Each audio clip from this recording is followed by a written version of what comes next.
This week on the Writers Detective Bureau, U.S. Marshals, the CIA, and being taken downtown. I'm Adam Richardson, and this is the Writers Detective Bureau. Welcome to episode number 56 of the Writers Detective Bureau, the podcast dedicated to helping authors and screenwriters write professional quality, crime-related fiction. And this week, I'd like to thank Gold Shield patrons Deborah Dunbar from DeborahDunbar.com, CC Jameson from CCJameson.com, Larry Keaton, Vicky Tharp of VickyTharp.com, Dharma Kelleher of DharmaKelleher.com, Chris Ann, Jimmy Coe of CrimyBox, and Larry Darter for their support. I'd also like to thank all of my Coffee Club patrons for their support month after month. And you can find links to all of the writers supporting this episode by going to the show notes at writersdetective.com/56. And to learn about setting up your own Patreon account for your author business and to help me keep the lights on in the Bureau, visit writersdetective.com/Patreon, Patreon.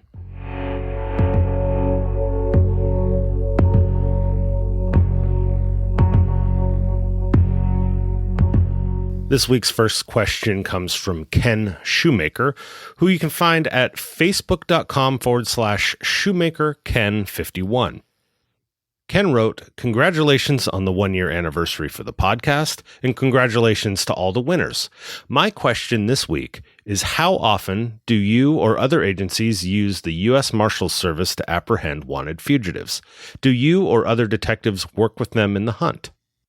Yeah, Ken, I've worked with the U.S. Marshals deputies a few times on cases, and there are a variety of reasons why a local agency might work with the Marshals Service. In the most memorable case that I was involved in, the Marshals were helping a police department track a murder suspect who'd also been involved in a gunfight with the police. And the Deputy U.S. Marshals were able to track the suspect's cell phone into my jurisdiction. So in this case, the Marshals Service was providing technical assistance in a state fugitive case. And that was a crazy night because I ended up on surveillance as the point person on the hotel room all night long. And then when our SWAT team was setting up on the hotel room, I somehow ended up being the one at the front desk calling all the rooms in that wing of the hotel as part of our SWAT team's evacuation plan. And then once that wing of the hotel was clear, I became the de facto hostage negotiator, talking to this murderer. I mean, this guy had his girlfriend in the room with him, and he's been drinking all night. And after being in a gunfight with the police, he confirms to me in one of my many phone calls into that room that he is in fact armed with several guns. And after a dozen or more phone calls, I somehow convinced him to surrender peacefully. And I'm not really clear on how or why the hostage negotiators were not called out on this incident. But I just relied on my skills of being able to talk to people, rapport building and being honest, knowing that if I started bullshitting him, things would end badly for him and his girlfriend and everyone, really, which is why I say I'd rather be lucky than good any day. But anyway, the U.S. Marshals were the reason we were able to figure out where this guy was. I should go back and explain that the U.S. Marshals Service is a federal law enforcement agency within the United States Department of Justice, and it's actually the oldest federal law enforcement agency, dating back to 1789. They are the enforcement arm of the federal court system, which means everything from providing security in federal courthouses, kind of like a more robust version of bailiff duties for a municipal or superior court. But they also serve federal arrest warrants. They're responsible for transporting federal prisoners, a la Con Air. They run the Federal Witness Protection Program. And then, most notably, as Ken talked about, they hunt fugitives. Although their primary mandate is capturing federal fugitives, the U.S. Marshals Service assists state and local agencies in capturing their most violent fugitives as well.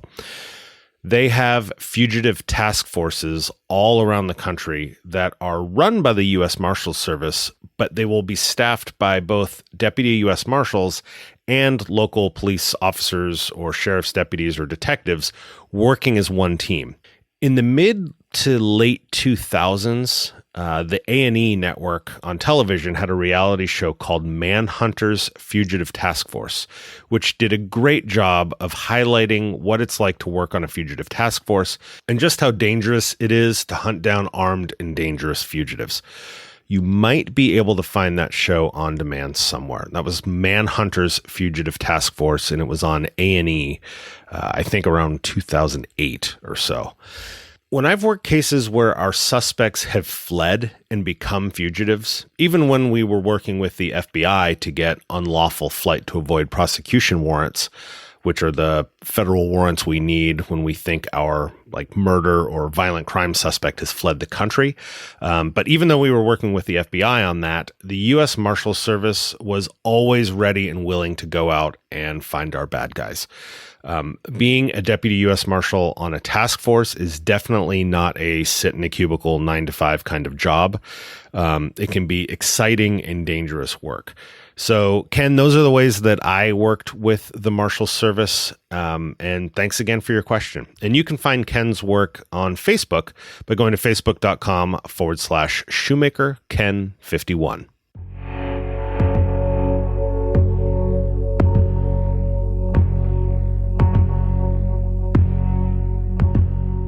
Ann Bell Feinstein, who you can find on Twitter @AnnBFeinstein, writes, "In my novel, a CIA agent is tasked to work with an FBI agent when it's been discovered that a chemical WMD has been smuggled across the border.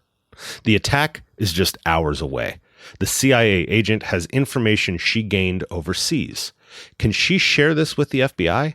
There won't be a trial if the bad guy dies. What, if any, restrictions would this duo have, given that all of the higher-ups are in on what's going on? This situation has already reached the Oval Office." Great questions, Anne.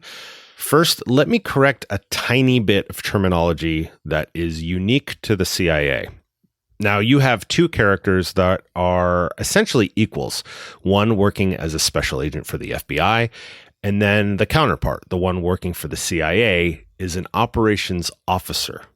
In fact, all employees of the CIA are considered CIA officers, whether they are operations officers, which is in the clandestine service like your character would be, or intelligence analysts or technical officers, or, there are many other job classes. But what I'm trying to correct here or point out is that in the CIA, an agent is an informant. They're also called human assets. Essentially, they're the ones doing the spying on behalf of the CIA. So a CIA agent is an informant. The FBI calls informants sources. So regardless of which agency we are talking about, if a CIA officer has an agent or a human asset, or an FBI special agent has a source, the existence of that informant in itself is classified. So you can't go talking about how you have an informant because it's classified.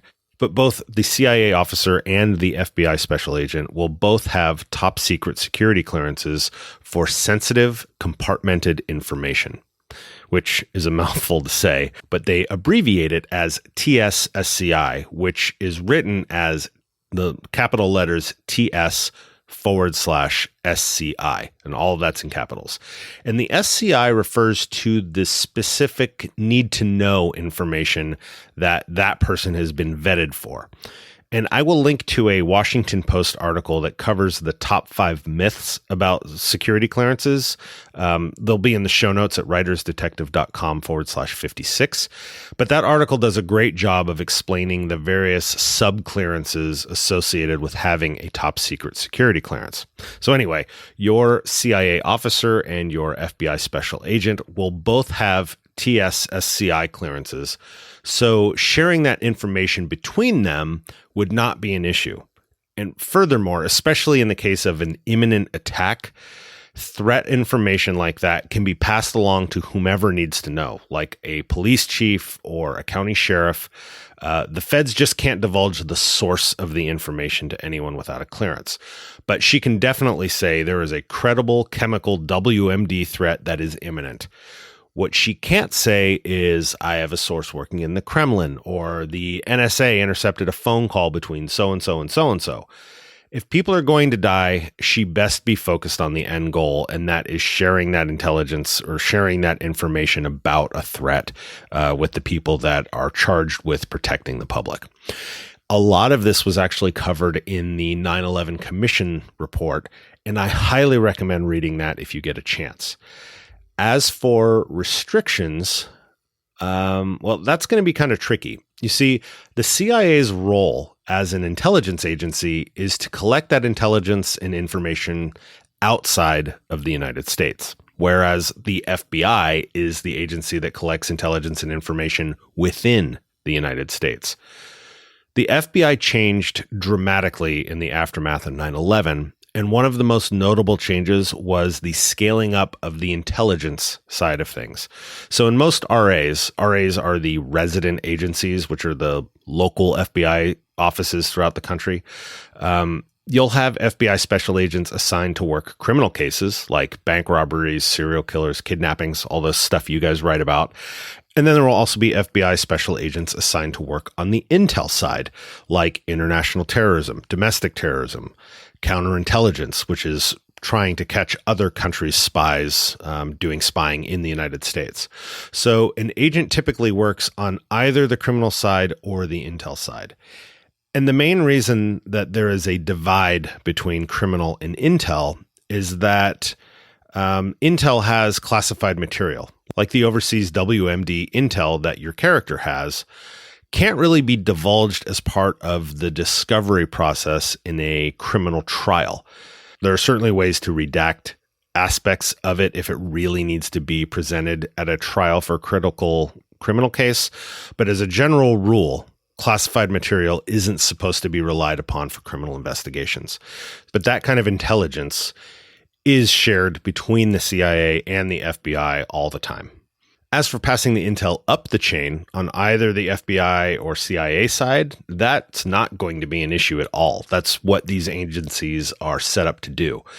Be sure to research the DNI, the Director of National Intelligence, and then also the NCTC, the National Counterterrorism Center. Also, another post 9/11 change is the information sharing that happens at the local level. I mentioned the police chief and the county sheriff, but in today's world, it is very likely that the chief and the sheriff actually have secret security clearances. Probably not top secret, but secret, which means they can at least be briefed on classified investigations within their jurisdiction. And if they have any detectives within their agencies that are working as a task force officer on a joint terrorism task force, that detective will have a secret or even a top secret security clearance and may actually get pulled in to assist in the case. The FBI has made great strides in information sharing with the local cops in the years since 9/11. So to get back to your story, and your FBI special agent character is likely working IT on the intel side. And no, I'm not talking computers. IT in FBI speak is international terrorism. And they are the domestic counterpart to the CIA operations officer that has the overseas intel. Now, the minefield is going to be navigating what role the CIA is playing in a domestic mission. Since your story is focused on smuggling chemical WMDs across the border, it's the CIA's ball outside the wire and the FBI's ball inside the wire. A great story to see this CIA, FBI, international or domestic dynamic in action is the movie Sicario, which was written by Taylor Sheridan. So go pop some popcorn and sit down to watch it in the name of research. And if anyone asks, tell them I gave you this as CIA FBI homework.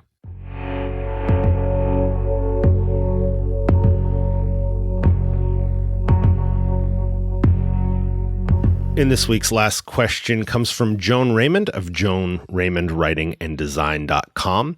Joan writes, "This pertains to my work in progress. I'm still a bit confused on the difference between being taken down to the police station to be questioned and being arrested. If the police show up at your door and say they are taking you in for questioning regarding a murder, do you have to go? Can you ask if you're under arrest? And if they say no, can you refuse to go? Or is it better to comply? If you're not under arrest and you go with them, can you leave at any time? Thanks, Adam. These are great questions, Joan. If the detective asks you to come to the station for an interview, the suspect's doing so consensually or voluntarily. If the detective tells you you're coming with me and you object, then that detective needs to have probable cause to take you into custody, which is the same standard as making an arrest.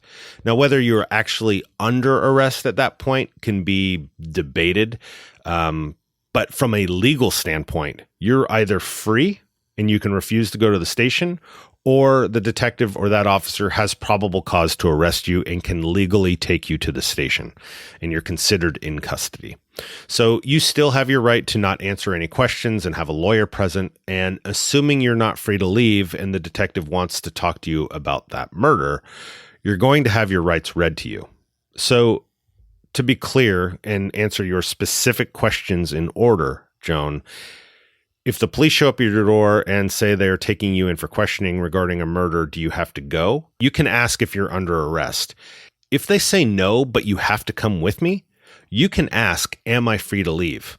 If they say no, you are, from a legal standpoint, under arrest, or at least being detained, which means the police have sufficient probable cause to arrest you. Even if they have PC, they may decide not to arrest you once the interview is over, because there's a big difference between having enough probable cause to arrest you and having enough evidence to prove that you're guilty beyond a reasonable doubt to a jury. If you're not under arrest and you go with them voluntarily, yes, you can leave at any time. The detectives will usually explain to you that you're free to end the interview at any time, you're free to leave at any time, and that you're not locked in the interview room. You are physically free to leave, like you can push the door open and walk out of the building. These statements will likely be recorded as well because it's proof that this is not a custodial interrogation, which means they don't have to advise you of your rights, because the requirement for reading the Miranda admonishment only applies to custodial interrogations. And if you're free to leave and the door's unlocked, this is not custodial. Now, it's certainly possible that at some point during the interview or interrogation that you become no longer free to leave. Say the person is there voluntarily and they know they can leave at any time, the door's unlocked, and during the interview, the person says, I killed her. At that point, any reasonable person would believe that the interviewee is no longer free to leave because they just admitted to murder, or at least some sort of homicide. So before another question is asked, the detective would most likely read the Miranda admonishment to that person before going any further. So it might go something like this. And that's why I killed her. Okay, I understand. And I have more questions about that, and I really want to hear the rest of your story. But before that happens, I need to read something to you, okay? You have the right to remain silent. Anything you say can and will be used against you in a court of law. You have the right to have an attorney present before and during any questioning if you wish one. And if you cannot afford to hire an attorney, one will be provided for you. Do you understand the rights I've just read to you? Yes? Having these rights in mind, do you want to keep talking to me? Yeah, so as I was saying, I killed her because... Or they say no, and they don't want to keep talking to you, and that's the end of the interview. Now, some prosecutors are cool with what's called implied consent, meaning the detective doesn't ask that second question about whether they're willing to talk with me. And it would go like, and if you cannot afford to hire an attorney, one will be provided for you. Do you understand the rights I've just read to you? Yes. Okay, so now that you've been honest about killing her, why did you do it? Well, she blah, blah, blah, blah, blah. The fact that our suspect has been read his rights, said he understood, and then continued talking to me after being asked another question implies that he wants to keep talking. Many prosecutors' offices do not want to have to argue implied consent. And they want their Miranda admonishments to be clear-cut affirmative responses to both understanding their rights and waiving them. So you really need to know what your prosecutor will or won't take on when it comes to arguing this point in court. Because If a defense attorney gets a hold of the implied consent issue because they did not get an affirmative waiver to their right, to be free from self-incrimination, you're definitely going to be spending time on the stand. But that's one of the things you're weighing as a detective, is whether or not just going the implied consent route may lead to further admissions or a confession. But the bottom line, Joan, is that you're either free or you're not. If you aren't free, it means they have the same amount of probable cause needed to arrest you. Now, there is one exception to this when it comes to being free to leave, and that's when you're being briefly detained out in public. Not being taken to the station for questioning, but when the police officer has detained you to briefly investigate further whether a crime is occurring or just occurred. So let's say there've been a bunch of car burglaries in a specific neighborhood, and I'm in that neighborhood at 3:30 in the morning, and I spot a guy in all dark clothing peeking into cars and carrying a dark backpack.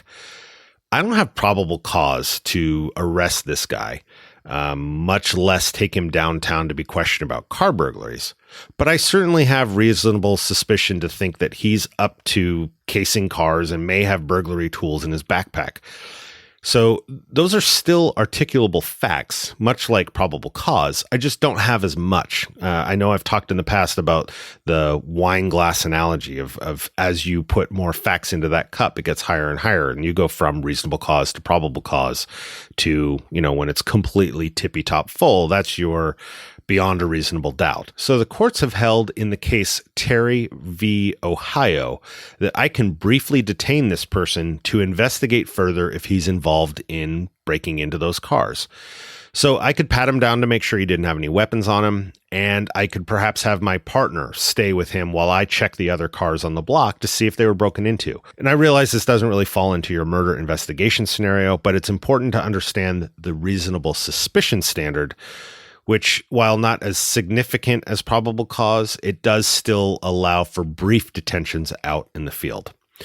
Oh, and the old "don't leave town" line that the cops may use on your murder suspect, that holds no legal recourse.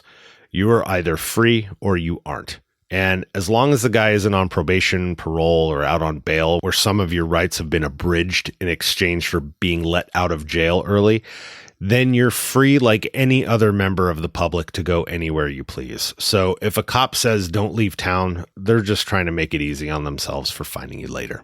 So I hope this helps clarify that, Joan. And again, you can find Joan's work at joanraymondwritinganddesign.com. Hey, real quick, is your work in progress a giant Word or Google Doc that is totally unmanageable, that might be saved in a folder with pictures and notes and references all jumbled in? Why not use a word processor, an outliner designed for bringing all those things together and making those big documents, like an entire novel, way more manageable, allowing you to focus on smaller sections at a time and in any order?